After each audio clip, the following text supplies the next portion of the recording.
Hi, I'm Rochester Chamber Communications Director Dan Smith here with the February 2020 edition of the BobCast featuring Rochester Chamber CEO Bob Duffy. And today we're going to talk about, since last year's election, there's been a really big change in dynamics in the state legislature. With the new session underway, Democrats now control the state Senate, the state Assembly, and the governor's office. How is this impacting Rochester and Finger Lakes region? Well, the change in politics has had an impact up here, not with the governor, but with the state Senate. We have our two state senators are now in the minority conference, which in political speak means we have no power or influence, really, or very little. So we are, in many ways, left underrepresented. In the Assembly, we had a powerful voice in Joe Morelli, who was the majority leader. Joe has gone on to service in Congress and doing a great job, but Joe had great influence. So in many ways, we have had our influence and power diminished, and our number one go-to person for issues of the state right now is Governor Cuomo and his team. So one of the things that I've certainly going to go back and have recommended this in the past, and it's not been popular in all circles, but I'll recommend it again.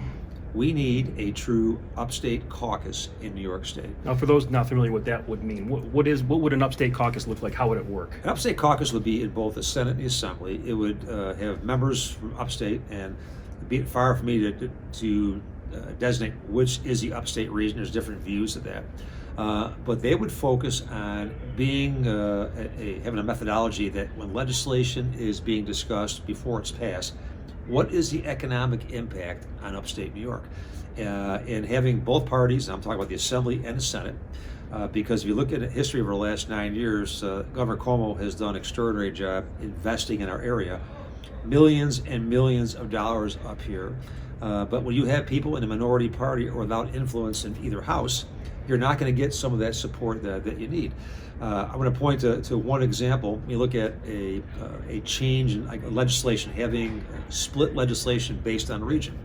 When the minimum wage was passed a few years back, there was a clear decision made that the minimum wage would come in much slower upstate. So the governor and both houses realized that the economic impact in the upstate region is much more profound than New York City.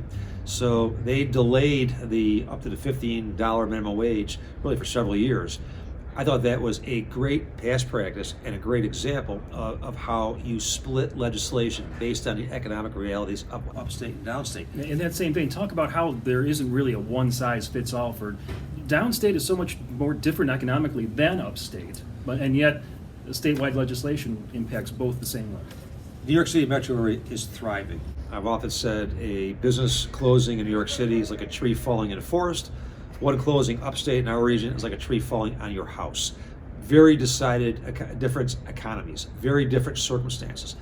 But I'm tired of the back and forth of us versus them. I am absolutely opposed to the suggestions in the past about having two states. Upstate would be in far worse condition. We are one state. But having legislation really be going through a lens of the economic realities of what we face up here. We are very different economies. And when we talk about people leaving, a population leaving upstate, it's because sometimes those opportunities aren't here that may be in a New York City metro area or on the West Coast or down south. So what we're asking for is a body that can examine this in both houses with legislation and really come back to both leadership saying this piece of legislation would have this impact on upstate region. We would suggest different differences or a change in that legislation.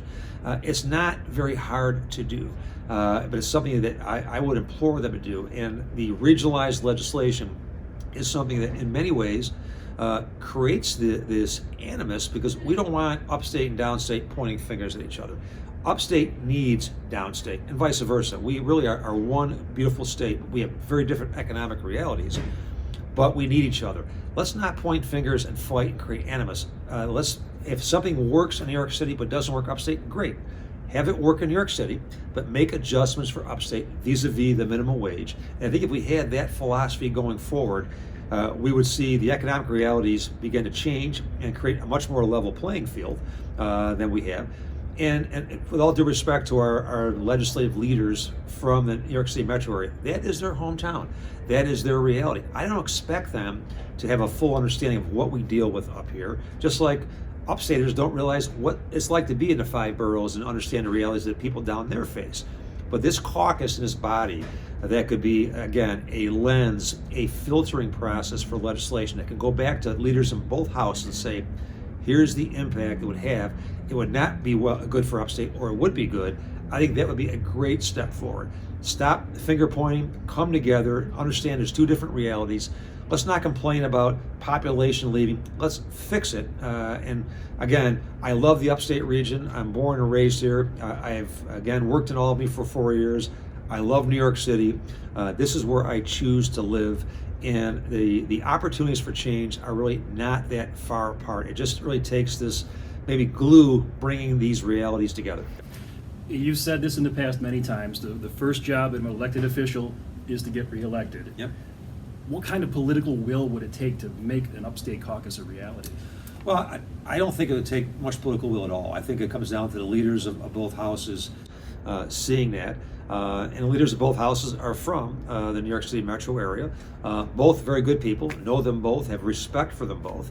And this should not be a threat to anyone's power base or influence. It really is taking into consideration the economic realities of things. And we've seen pieces of legislation and rules that really start from a problem in New York City, and by the time you look at it statewide, it creates chaos up here. And I have to applaud both Governor Cuomo and the DOL Commissioner Reardon for, on more than one occasion, making a change once they realize the impact of things up here. And again, I have no concerns with the governor's impact and understanding of our realities up here. It really is in both houses, and given the political changes that we've had, we don't have the influence and representation that we had in the past. And I do think this is a great first step to eliminate the frustrations and they go back and forth, because there is finger pointing, there always is. And I do think if we have social reform, we need economic reform, and one can't work without the other. And in many ways, the legislature, both houses, are looking at many social reforms for the state, but we need the same balance with economic reforms. And if we create that level playing field, you'll see upstate grow and prosper even more. And the last point I want to make, we had a Boston Consulting Group study here done 2 years ago. Our region, the Rochester Finger Lakes region, we have a disproportionate amount of public sector investment up here versus private sector investment. So it's very much slanted toward government. And thanks to Governor Cuomo, the regional councils, the legislature, the investments they have made have been really a lifeblood for us. We need more private sector investment. And another example is the prevailing wage legislation, which last year in the budget process, it was authored by a representative from the Rochester region, but it would have devastated upstate private economic development in our region. And that legislation, the prevailing wage, would be a great benefit in New York City. And my sense is no issues whatsoever, very few in the metro area, but up here it has a very different effect.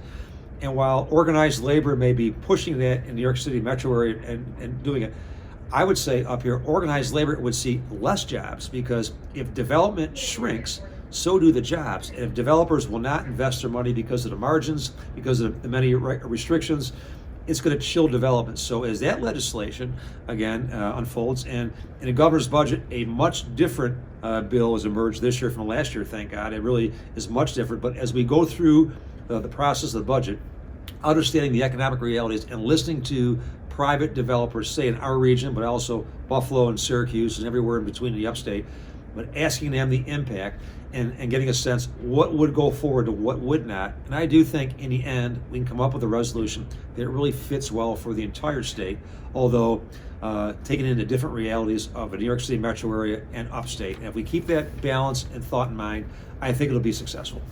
And if you have any questions for Bob about or comments about a potential upstate caucus, you can reach us at chamber@greaterrochesterchamber.com.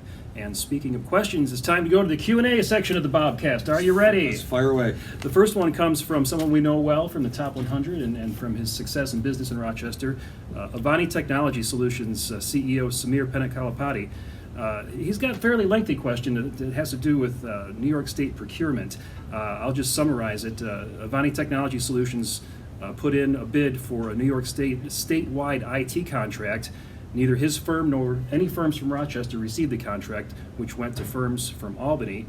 He's wondering why states like Ohio, Texas, Florida, North Carolina spread out the wealth of contracts, and New York seems to have a mysterious way of handling procurement. You were Lieutenant Governor of New York for 4 years. You know how the system works. What's your advice to Samir to assuage his frustration? I think, first of all, mostly the procurement goes through OGS, the Office of General Services, which is very well run by Commissioner Rowan DeStito. I don't know the decision-making process for this, but I do know Samir and Avani and the outstanding work they do. Avani is one of the fastest-growing companies in our region. They've been at the top, in the top 3 of the top 100 the last, I think, 2 to 3 years. Their revenue charts are through the roof. They're a global company based here, led by a great team of former Kodak engineers. So Kodak talent that left Kodak stayed here, grew this great company. They are wonderful in our community. They sponsor events here. They really have great corporate social responsibility. So I've advocated for Samir and Avani previously in contracts. That is our job, supporting our members.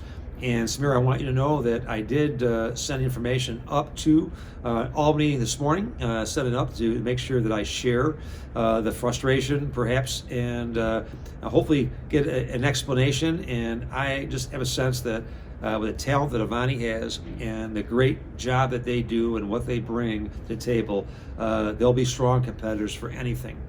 What I have learned, and happens across the state, sometimes when you make decisions from different regions, you don't know the talent. You don't. Maybe you know what's close to you and what you see every day. That can go for New York City, Albany, Rochester, Buffalo. We know our own companies here.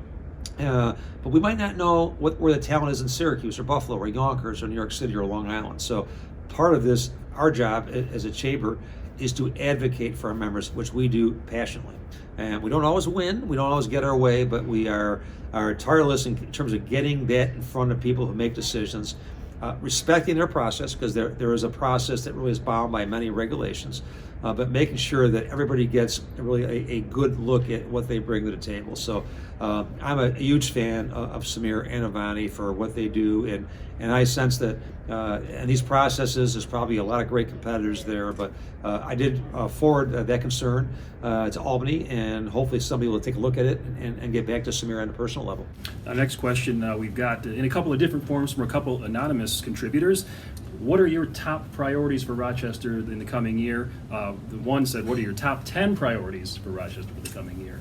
Well, for top 10, I'll say this. Having been around for a long time, being a former teacher of the 7 Habits, I'm a big Stephen Covey fan. I've learned one thing. If you have 10 priorities, you have none. So I think in threes. And if you stick to keeping 1 to 3 priorities going all the time, that is the best way to be successful. And from our chamber perspective, we are a membership organization. So the number one priority we have is passionate customer service for our members, to serve them in any way that we can. We have 1,300 plus members that range from mostly small and medium and large businesses. We are here to serve them and help and support them in any way, their growth, their expansion, and things that they need. So that's number one. Number two is advocacy. And advocacy is not just driving to Albany or going to our nation's capital, not just lobbying for laws or legislation. Advocacy may be supporting, like I mentioned with Avani, writing letters of support, trying to connect one business to another. We have so many businesses, we try and make sure that we connect chamber members to other chamber members. And we have a saying up here, ABC, always by chamber. So we want to support our members and try and create more economic opportunities for them. So advocating with state, federal, local government, even down to, I've gone so far as to testify at a local planning commission for a member to try and support them, writing letters of support, helping them get access to decisions for contracts and other business, promoting them any way we can. But advocacy takes on so many different roles, but it is one of the key priorities for any chamber. And I'll go back in the end, number 3, it kind of goes back to number 1, but customer service, also associated with corporate social responsibility. Our number 1 goal is to serve and support our customers the best service we possibly can provide every single day. to have an impact on our members, but also to have an impact on our community. So doing things both inside and outside are equally important. And getting involved with issues here in Rochester and the Finger Lakes region. I have 42 people that work in our chamber. I am surrounded by great employees every day.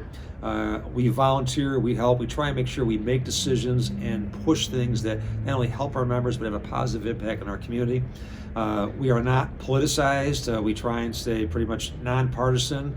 We don't get involved in politics. We do get involved in decisions and try and help and support them. So those three things, I do think it's membership support and growth, it is advocacy, it's customer service, those three, and we spend our time on that and just drive it. And I would urge anybody listening, tell us how we can improve, because if there is a problem, you have a concern, raise that with us. Whenever somebody says to me, do you want good news or bad news first, I always say, give me the bad news first. Good news is great. I want to know where we can improve, what we can do to get better. That is our goal here. And I'm blessed with some great people to work with every day. We have a great board led by Rob Sands, CEO of Constellation Brands, all the areas, heavyweights, and down to small business leaders up to large are affiliated with our board. We have access to so much talent and brain power. We can connect you in some way with them and get back and help you. So that is our goal, and that's probably a long way of saying three priorities, but those three are key for us. And that is another BobCast in the books. How does it feel? Listen, we love it. We love to have your feedback on it. I tend not to just answer on social media. Get words to us, and Dan will put out opportunities for questions, but I will certainly do it on BobCast and get back to you on the air, but also call you, write you, get back to you personally. So your input, your suggestions are important to us. Help us get better, help us better serve you. And if you have a question for the next BobCast, please feel free to send it to chamber@greaterrochesterchamber.com.